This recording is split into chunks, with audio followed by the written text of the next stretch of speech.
Another political commercial. Just once, I'd like to hear the facts. That's the trouble with this campaign. Nobody's talking about the facts. These are the facts. As your state treasurer, I've made your tax dollars work harder and earn more interest than ever before. And I fought to protect the lottery fund for our senior citizens. And through new investments of the state's money, I've worked to bring jobs to Pennsylvania. Bud Dwyer is running on his record. Let Al Benedict run on his. Once upon a time in the land of Pennsylvania lived Al Benedict, king of the auditors. With your tax money, King Al hired some real bad eggs. Michael Hanna Sr. indicted for selling state jobs. Nick Satis convicted for selling state jobs. John Kerr convicted for selling state jobs. If we let Al Benedict get his hands on our state treasury, we're the ones who'll have egg on our face. Bud Dwyer's running on his record. We can't afford to let King Al run with his. Bud Dwyer, he's brought new jobs here because he's gone the extra mile to make sure your tax dollars create jobs for Pennsylvania. Bud Dwyer, he's helped set up a $50 million low-interest mortgage fund because that means helping families get homes and people get jobs. Bud Dwyer, he's cracked down on welfare cheats because when he's guarding the Treasury, he is tough. Bud Dwyer, because he's running on his record. Everyone, I'm Maury Povich. Welcome to A Current Affairs. His life in the seconds that followed. He was facing a possible jail term on a bribery charge. He pleaded his innocence and denied his accusers the chance to pursue him. But Dwyer's last act was even more carefully timed than anyone knew. At stake was the difference between leaving his family penniless or leaving them $1 million. So you believe to this day in Bud's innocence? Oh, I have no doubt. I've never had any doubt. I think the majority of people believe in Bud's innocence. And anybody who knows him certainly does. Harrisburg had been reeling from the publicity and corruption charges stemming from the Dwyer trial. When the jury returned a guilty verdict, most expected Dwyer's resignation. Few expected that Dwyer would never be sentenced and that he would put an end to it all with one shot that reverberated. And of course, I kept looking for the part that we all expected, and that was his resignation announcement. And it wasn't there, so when I got the last page, I naturally looked for it there. And by the time I got to the middle of the page, the commotion had started, and I looked up to see that he had this .357 Magnum in his hand. I knew that he was going to kill himself. The only question I had was whether he was going to kill some of us beforehand. Because he had, in the course of this long statement, been talking about how the press had treated him as just another piece of meat. And, you know, he had 6 bullets in that gun. He could have used 5 and still had 1 for himself. If there'd have been any thought that he was going to do what he did, I know I would have tried to have taken some action. What would you have done? Well, the only thing left to do would be, quite frankly, try to have his bail revoked and put in a setting where he couldn't hurt himself. I had the notion that maybe I could talk him out. He wanted not to get in his way? That's exactly what I thought. I think he stopped and had to kill himself because I think it became very clear to him that some of the other people in the room were going to jump. Kill himself because I think it became very clear to him that some of the other people in the room were going to jump him within a few seconds if he didn't do it. And the one thing he didn't want to do. Bud Dwyer died in shows no evidence of the tragedy a year ago.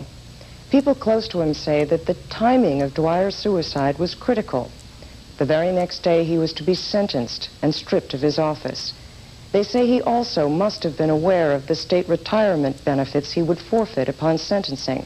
So when he killed himself on January 22nd, the day before his sentencing, he left his wife and family with over $1 million in death benefits. Well, I think the monetary well-being of his family was a big consideration. In other words, that if he waited, he'd lose that $1 million? That's right. And I think that, Bud truly believed that if he took such a drastic step, that it would have impact on what he was trying to tell people and convince people. So I thought that in his mind, he may have thought that he was a martyr for a good cause. If you look at it from what his priorities were, I mean, you know, financial security for his family, revenge upon his enemies, convincing people that he was innocent, you know, suicide made a lot of sense. You know, except that, you know, in order to collect your pension, you have to kill yourself. I mean, that's the part that makes no sense. I am not so sure they are not right in thinking that. Although I am sure if that was the case in Bud's mind, it was a secondary motive, it wasn't primary. And the first was? And the first was to point out the type of system that we have here.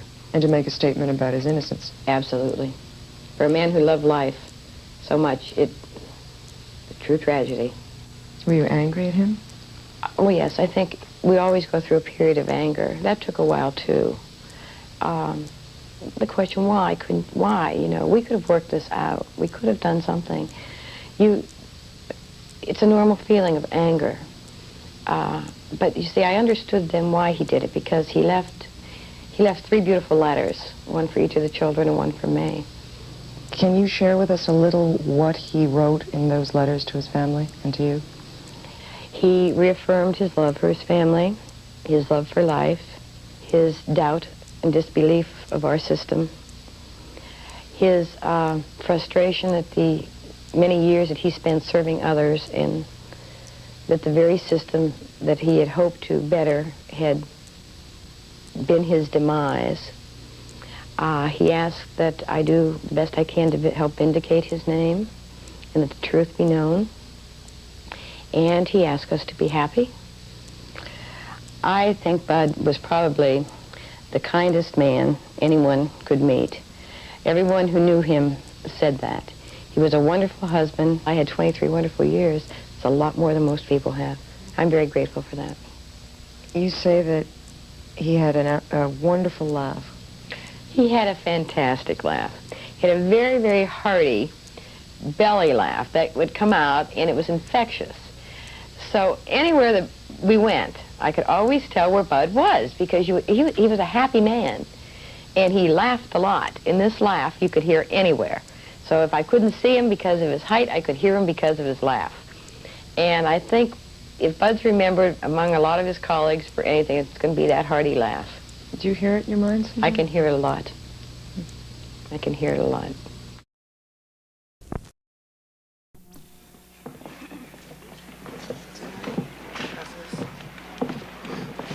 Is your right hand? Raise your right. Raise your right hand. Right hand? Right here. Yeah.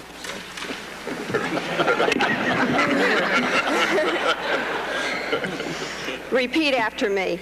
I, R. Bud Dwyer, I, R. Bud Dwyer, do solemnly swear do solemnly swear that I will support, obey, and defend that I will support, obey, and defend the Constitution of the United States the Constitution of the United States and the Constitution of this Commonwealth, and the Constitution of this Commonwealth, and that I will discharge the duties of my office with fidelity. and that I will discharge the duties of my office with fidelity.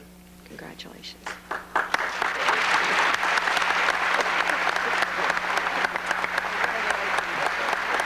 I'll give you this afterwards. Okay. Thank you. I've said many, many times since November 4th, only in America, in response to congratulations I've received from people. I mean by that only in America could a kid from Blooming Valley, and that was the nearest town to which I lived, without affluence, without a political base, without a political legacy, be elected to a statewide office in the 4th largest state in this great nation of ours, a state of almost 12 million people. And I think all of us can be just so grateful, because if it can happen to me, it can happen to many more like me and like you. And I think we should all be grateful that it's only in America. In closing, I would like to read A Prayer for Guidance in Office by Herman S. Garst. Dear Lord, The people have elected me to speak for them in things of state. To thee I come for help. I shall be tempted by those persons whose God is gain. May I be true to commonwealth, self, and thee. Stand with me, Lord, each time I speak, when godless men would make a mockery of righteousness. At voting time, touch thou my lips, for I would not bring shame or fear to fellow men, nor cast dishonor on thy name. Amen.